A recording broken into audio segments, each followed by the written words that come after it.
Hello mga kapuso! Ako po si Sean Hendrix Agustin, 11 years old from San Nicolas, Pangasinan.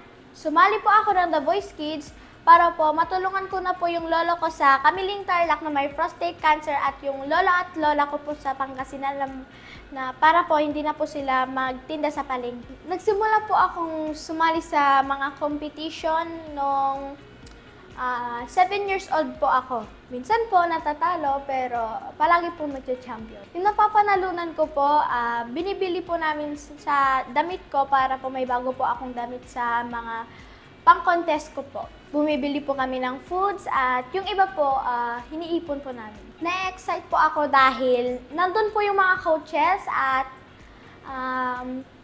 kasi po nandun po yung excitement at kaba. Kinakabahan po ako dahil malamig po doon. Excited na po ako mag-perform dahil po makikita ko na po yung mga coaches po sa The Voice Kids po. Mga kapuso, abangan at suportahan niyo po ako. Bye-bye!